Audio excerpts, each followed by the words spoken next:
নমস্কার বন্ধুরা, অর্ণবিল প্রোডাক্ট চ্যানেলের পক্ষ থেকে আজকে আপনাদের সবাইকে এই ভিডিওতে স্বাগত জানাই। বন্ধুরা, আজকে এই ভিডিওতে খুব ইম্পর্টেন্ট একটা টপিক নিয়ে আলোচনা করব। বন্ধুরা, হয়তো আপনারা বিভিন্ন সোশ্যাল মিডিয়া, বিভিন্ন প্ল্যাটফর্মে, বিভিন্ন পোস্টে আপনারা দেখেছেন যে প্যারাসিটামল যে ওষুধ আমরা খাই জ্বর হলে বা গা ব্যথা হলে, এই ওষুধ কিন্তু ব্যান করা হয়েছে। তো সেটা নিয়ে আমি আজকে কথা বলবো। কেন্দ্রীয় স্বাস্থ্য ও পরিবার কল্যাণ মন্ত্রক জানিয়েছে যে সেন্ট্রাল ড্রাগস স্ট্যান্ডার্ড কন্ট্রোল অর্গানাইজেশনের কাছে এই ধরনের গুজব সম্পর্কে কোনো রকম কোনো সঠিক তথ্য নেই।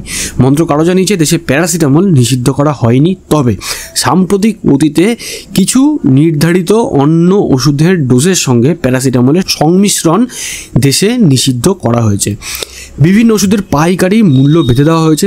স্বাস্থ্য ও পরিবার কল্যাণ মন্ত্রক জানিয়েছে সরকারি হাসপাতাল, গ্রামাঞ্চলের প্রাথমিক স্বাস্থ্যকেন্দ্র সহ সর্বত্র অত্যাবশ্যক ওষুধের পর্যাপ্ত ব্যবস্থা রাখতে তারা বদ্ধপরিকর। জাতীয় স্বাস্থ্য মিশনের আওতায় সরকার বিনামূল্যে ওষুধ প্রদানের উদ্যোগ নিয়েছে। এর মাধ্যমে রাজ্য ও কেন্দ্রশাসিত অঞ্চলগুলিতে বিনামূল্যে অত্যাবশ্যক ওষুধ প্রদানের ক্ষেত্রে আর্থিক সহায়তা দেওয়া হয়। হাসপাতাল আর স্বাস্থ্যকেন্দ্রগুলোতে অত্যাবশ্যক ওষুধের তালিকা রাখার পরামর্শ দিয়েছে স্বাস্থ্য আর পরিবার কল্যাণ মন্ত্রক।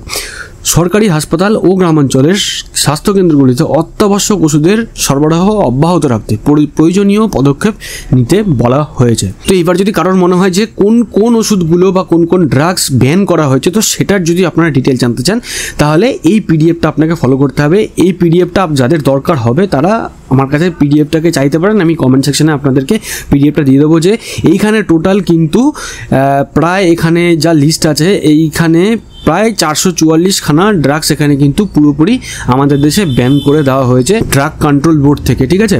তো যারা যারা এখনও পর্যন্ত মানে এই ধরনের গুজব বা এই ধরনের আতঙ্কের মধ্যে আছেন যে প্যারাসিটামল বন্ধ করে দেওয়া হয়েছে, তাহলে কিন্তু জিনিসটা পুরোপুরি ভুল। প্যারাসিটামল বন্ধ করে দেওয়া হয়নি। তো এমনও বেশ কিছু ওষুধ ছিল যেগুলো যার মধ্যে প্যারাসিটামল মিক্স ছিল। তো সেই ওষুধগুলোর মধ্যে থেকে কোনো রকম ডিফর্মিটিস পাওয়া গেছে বলে সেই সমস্ত গ্রুপের ওষুধগুলোকে কিন্তু ব্যান করে দেওয়া হয়েছে। তার মানে এটা নয় যে প্যারাসিটামল ব্যান করে দেওয়া হয়েছে। তো এই নিয়ে কিন্তু কোনো রকম কোনো গুজবে কান দেবেন না, আর এই নিয়ে কোনো টেনশনের কোনো বিষয় নেই। কিন্তু অবশ্যই যদি কোনো রকম কোনো আপনার প্রবলেম আসে বা কোনো রকম কোনো শারীরিক সমস্যা হয়, তাহলে কিন্তু অবশ্যই নিকটবর্তী হাসপাতাল অথবা ডাক্তারের কাছ থেকে পরামর্শ নিয়ে কিন্তু ওষুধ খাবেন। তো নিজে কিন্তু বুঝে কোনো রকম ওষুধ খাবেন না।